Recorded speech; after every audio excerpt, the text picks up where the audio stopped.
Hey, good morning, up and at 'em. Today is Monday, yes, the beginning of the work week. So, what do I want to talk about today? Well, I probably should have talked about it yesterday with it being Sunday, but I know many of you watched the Charlie Kirk memorial that went on all day yesterday. I didn't, because I already knew the caliber of the man he was by seeing clips over the years of where he tried to influence others, but especially the young, to try to get them on the right path.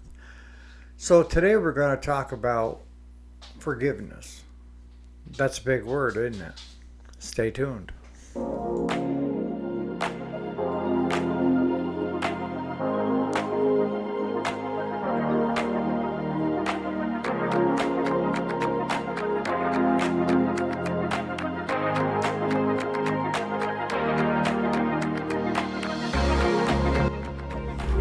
Alrighty, welcome back to the channel. My name is Eric, if you didn't already know it. And yes, this is the weekday, Monday through Friday. Today is Monday, the 22nd of September, 2025. So, what is the power of forgiveness? Forgiveness is a big word. And what it basically is, you're not forgiving the other person per se, but you are. You're allowing yourself to move forward. You know, I've seen in my lifetime instigators that played the victim. I've seen people that stopped listening and were shouting at each other and neither listening. And I've also seen grudges that went on for years, and the one holding the biggest grudge was actually the one that started the whole process in the first place and was the main instigator. So, what exactly is forgiveness? I mean, Erica Kirk went ahead and forgave the man who shot her husband. And a lot of people say, well, how can you forgive that person for doing such a horrendous act?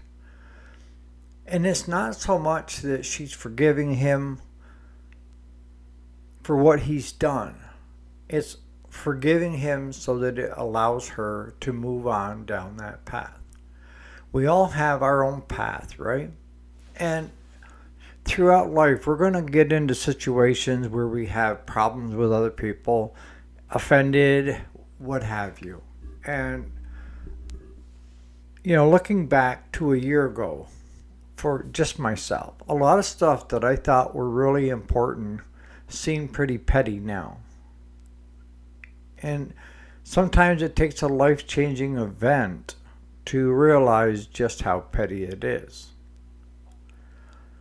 The good thing is I feel like I've always been close with God. I got a one-way channel anytime I want to talk to him. And I learned the power of forgiveness years ago.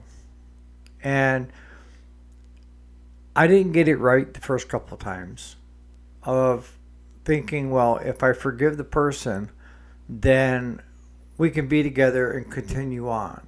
And a lot of times is just not the case, depending upon how seriousness the problem was to begin with. You know, you hear all these things about how people are offended. And it makes me wonder, you know, what are you really offended by? Okay?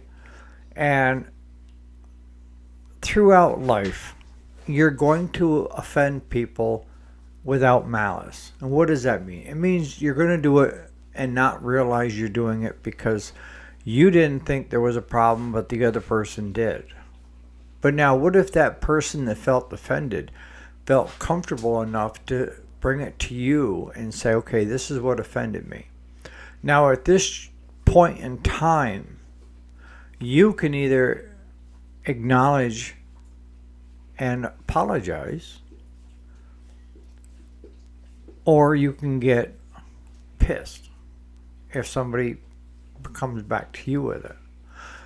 My sake, I acknowledge. And most often, I didn't realize it bothered you. And I'll try to keep that, you know, in check, per se. But if you find somebody that you feel comfortable enough saying it, and they say they acknowledged it and apologized, only to do it again, what I call a repeat offender. At that point in time, your best choice is to move away. Get some distance in between you, all right?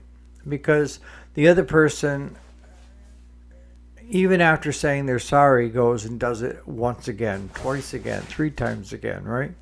So, really, is the person sorry? And my answer would be no.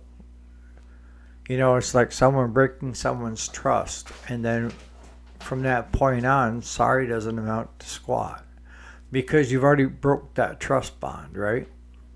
Can it be repaired? Usually it can to a certain extent, but not back to where it was originally. Why is forgiveness so important? It's so important because it allows you to move forward. When Erica forgave the shooter, she was forgiving him so that she could move on. She could go down that path that she's been on. She's going to have to go down that path lacking one of the people that was a better part of her life, which would be Charlie, right? Again, I didn't watch the service. I know a lot of people in our area did, and I guess it was an all-day event.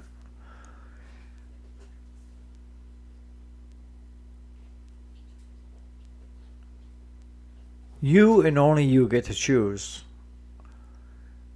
how you decide to run your life, okay? You've always had the power to do as you please. You've always had the power to understand that forgiveness isn't allowing the other person back in. It's just forgiving so that you can continue on your path, right?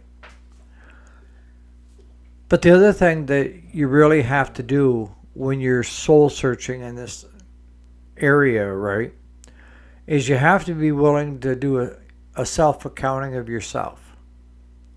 And I've seen this so many times where people judge somebody else, and if they looked truthfully at their own life, they would find that they're a poor one to be judging somebody else when they can't even keep it together on their own home front. I'm not perfect, and I'll be the first one to tell you I'm not perfect. My communications with God and my placement with God is His choice, not mine.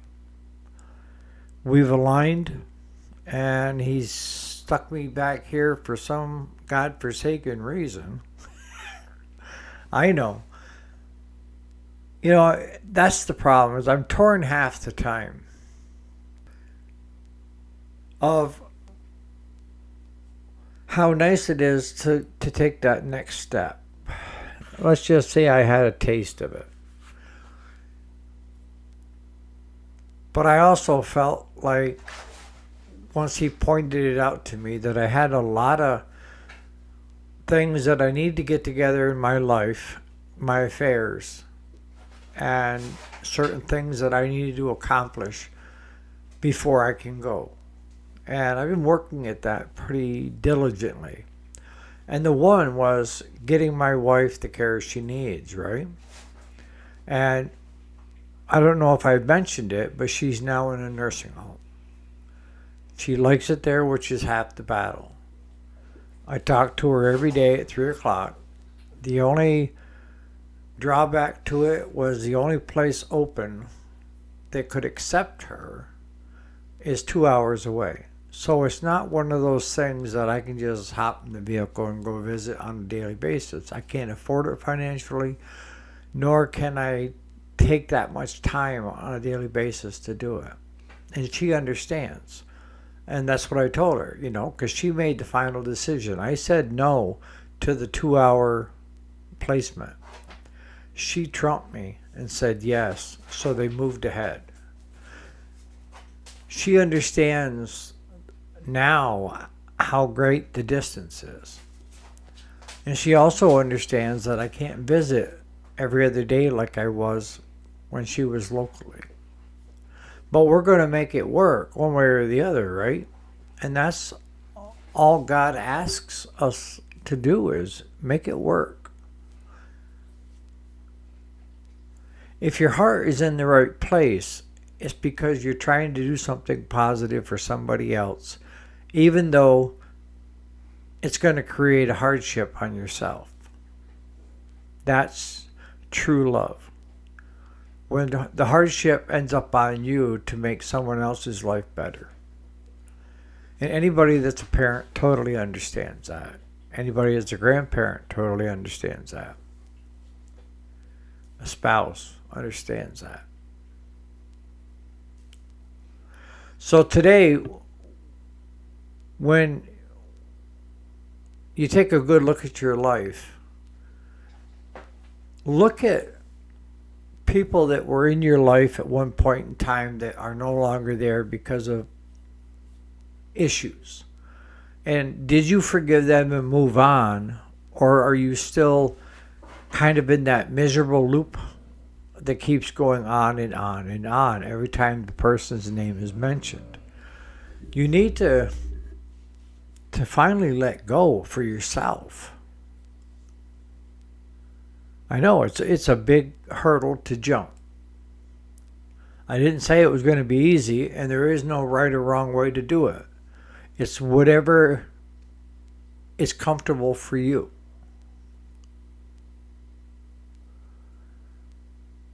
Like I say, if you look at what's gone on in your life and the distance you put yourself between other people because of grudges, fights, offense, this or that, and then you put it in contrast to what happens if your life ended today. How do you want to leave it? Do you want to leave it with mediocre crapola at best?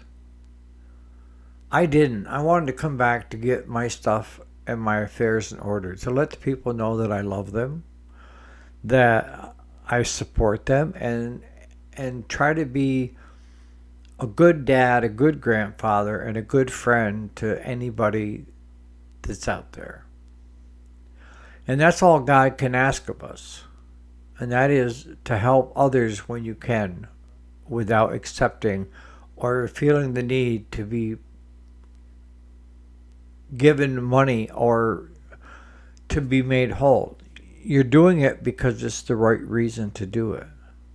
And I ran into that with my neighbor. They just bought property on our road here this past year. And they've got horses, okay?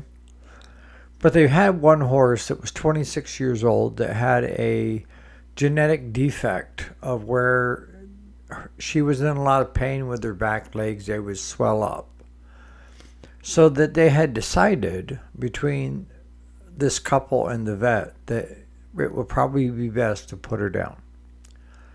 So he showed up at the shop and said that he had been talking with the other neighbor, and it was said that I had a mini excavator. And could I come dig a hole for them to bury the horse in? The answer was yes. Just when and where is my answer. So the day came, which was last Friday. And I went and got the machine from the back meadow, put it on the trailer, took it up, unloaded it, because he was still at work. And I got a message from him at noon that he was home. So I drove back up in and asked him where he wanted the hole dug. So I went ahead and I dug the hole. And I left the Mini there, and I asked him, I said, do you need me to bury it too? Or he said, no, I've got a loader tractor. I can do that. I said, okay, fine. I said, I'm going to leave the Mini there for probably a day or two. I went and picked it up yesterday. And they want to know how much they owed me. And I said, nothing. It's surprising of how many people are kind of shocked when somebody does something for somebody else without looking for what's in it for them. I did it for the sole reasoning of A, they're a new neighbor and you always help out your neighbors, and B, it's a very emotional time for them to have to put down the horse. But that's how I've lived my life. I don't normally tell people what I'm doing and why I'm doing it. I just go ahead and do it. And I've always felt that the biggest thing that I can offer to anyone else is my time. My time is very important, so I need to use it wisely. I don't mean this to be a turnoff by any means of a video, because today's supposed to be business. But I think today would be a good day to look at people that have wronged you and forgive them and move forward. It doesn't mean you have to bring them back into your life. You just need to forgive them and move forward for yourself and yourself only. But you also need to, when you're doing this, is what part did you play in this? And in reality, is the issue that's been going on for years, is it petty? Because I've seen things that started out small end up big years later because it was allowed to grow and grow and grow and metastasize. I guess what I'm trying to tell you is that in order to take that next step, you need to get your affairs in order. You need to let people know how you really feel. I mean, if you hate someone, I'm not telling you to go tell them, I hate you. Not even close. If you hate someone, the only thing I can ask you is, why are you using such a strong word towards someone else? What have they done that causes you to hate them? I've heard people tell me, I hate you, but not really hate me. It's because of what I'm saying bothers them a lot. So on that note, put in the comments what your thoughts are on this. You know, I understand today is supposed to be business. So let's round it out with the chainsaw video. Jason, I figured you get a kick out of that. Yes, normally it doesn't work out that easy. But I wanted to show from start to finish what a diagnostic. And I thought I would have low compression, at least on one of them, the old steel. And I thought that it would be tearing the carburetors apart, new fuel lines. But to my surprise, it was just simply fresh gas, fresh plug, air breather, and compression. And both of them fired up. And I thought you get a kick out of it. And you gotta have seen this before, because I have, of where someone's put the chain on backwards and wonder why it's not cutting. Kind of makes you go, right? So on that note, you guys have a great Monday, and we'll catch you here bright and early back to business tomorrow morning. On that note, you guys have a great day.